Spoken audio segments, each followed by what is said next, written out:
ಬೆಂಗಳೂರು ದಕ್ಷಿಣ ಜಿಲ್ಲೆಯ ರಾಮನಗರ, ಚನ್ನಪಟ್ಟಣ, ಕನಕಪುರದ ಭಾಗದಲ್ಲಿ ಕಳೆದ 20 ವರ್ಷಗಳಿಂದ ಕಾಡಾನೆಯ ಹಾವಳಿ ಜಾಸ್ತಿಯಾಗಿತ್ತು. ಅದರಲ್ಲೂ ಚನ್ನಪಟ್ಟಣದ ಒಂದು ಜಿಲ್ಲಾ ಪಂಚಾಯತಿನಲ್ಲಿ ಜನ ವ್ಯವಸಾಯವನ್ನೇ ಕೈ ಬಿಟ್ಟುಬಿಟ್ಟಿದ್ದಾರೆ. 4-6 ಸಾವುಗಳು, ನಮ್ಮ ರೈತರ ಜಮೀನುಗಳಿಗೆ ಹಾವಳಿ. ಹಾಗಾಗಿ ವ್ಯವಸಾಯ ಮಾಡಲಿಕ್ಕೆ ಸಾಧ್ಯ ಆಗ್ತಾಯಿಲ್ಲ. ಆ ನಿಟ್ಟಿನಲ್ಲಿ ಹಲವಾರು ಪ್ರಯತ್ನಗಳು ಮಾಡಿದ್ರು.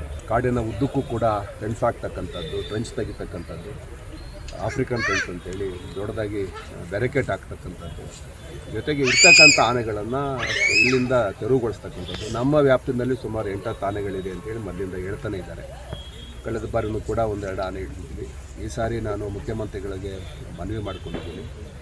ಮತ್ತು ನಮ್ಮ ಅರಣ್ಯ ಇಲಾಖೆ ಎಲ್ಲ ಅಧಿಕಾರಿಗಳಿಗೆ ಗೊತ್ತಿದೆ, ಶಾಶ್ವತವಾಗಿ ಇಲ್ಲಿಂದ ಆನೆಗಳನ್ನು ತೆರವುಗೊಳಿಸಬೇಕು, ಅವಕ್ಕೆ ಪರಿಹಾರವಾದಂಥ ವ್ಯವಸ್ಥೆ ಮಾಡಬೇಕು. ಆ ನಿಟ್ಟಿನಲ್ಲಿ ಸರ್ಕಾರ ಈ ಸಾರಿ ತೀವ್ರವಾದಂಥ ಕ್ರಮ ತಗೊಳ್ತಾ ಇದೆ. ಇವಾಗ ಏನು ಅರಣ್ಯ ಸಚಿವರಾಗಿ ಮಾನ್ಯ ಮುಖ್ಯಮಂತ್ರಿಗಳಿರೋದ್ರಿಂದ ಅವರೇ ಈ ಭಾಗದವರಾಗಿ ಡಿ ಕೆ ಶಿವಕುಮಾರ್ ಅವರಿಗೆ ಇದರ ತೀವ್ರತೆ ಗೊತ್ತಿರೋದ್ರಿಂದ ಇದು ಭಾಳ ಚರ್ಚೆ ಆಗಿದೆ. ಶಾಶ್ವತ ಪರಿಹಾರನ ನಾವು ಕಂಡುಕೋತೀವಿ.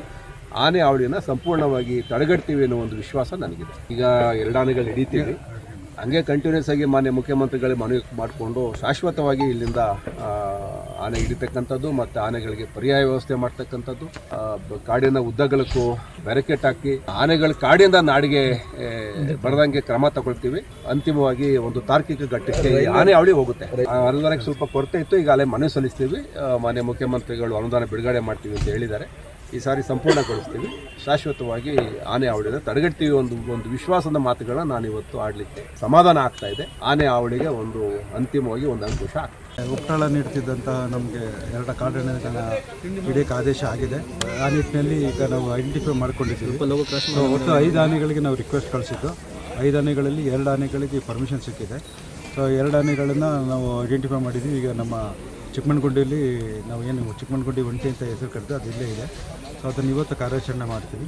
ಅದು ನೆಕ್ಸ್ಟ್ ಹಂತದಲ್ಲಿ 1-2 ತೆಂಗಿನಕಲ್ಲಲ್ಲಿದೆ. ಸ್ವಲ್ಪ ಬೋರ್ಗಳು ಡ್ಯಾಮೇಜ್ ಮಾಡ್ತಿತ್ತು, ಮತ್ತು ಇನ್ನೊಂದು ಒಂಟಿಯಾಗಿದೆ. ಅವೆರಡರಲ್ಲಿ ಒಂದನ್ನು ನೆಕ್ಸ್ಟ್ ಟಾರ್ಗೆಟ್ ಮಾಡ್ಕೊಳ್ತೀವಿ. ಈಗ ಸದ್ಯಕ್ಕೆ ಇದು ಮಾಡಿಕೊಂಡು ಇದು ಮಾಡ್ತೀವಿ.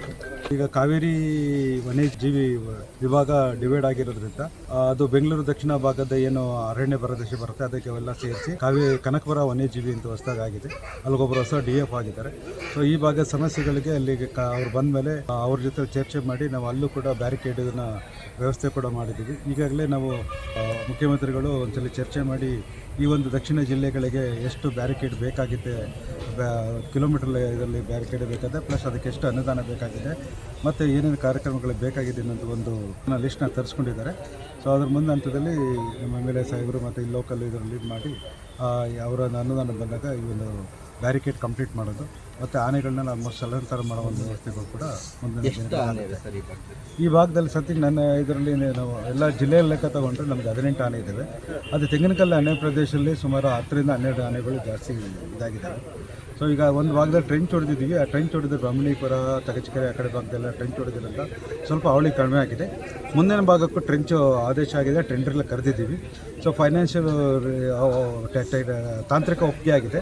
ಫೈನಾನ್ಷಿಯಲ್ ರಿಲೀಸ್ ಆದ ತಕ್ಷಣ ವರ್ಕ್ ಆರ್ಡರ್ ಕೊಟ್ಟು ಅದು ಕೂಡ ಮುಂದಿನ ಕಾಮಗಾರಿ ಸುಮಾರು 11 ಕಿಲೋಮೀಟ್ರ್ ಕಾಮಗಾರಿ ನಾವು ಟೆಂಡರ್ ಮಾಡಿದ್ವಿ.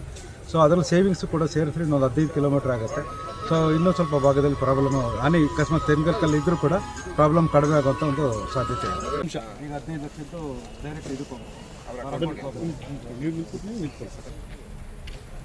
ಹಿಂದೆ 5 ಲಕ್ಷ ಕೊಟ್ಟಿತ್ತು, ಈಗ 15 ಲಕ್ಷ.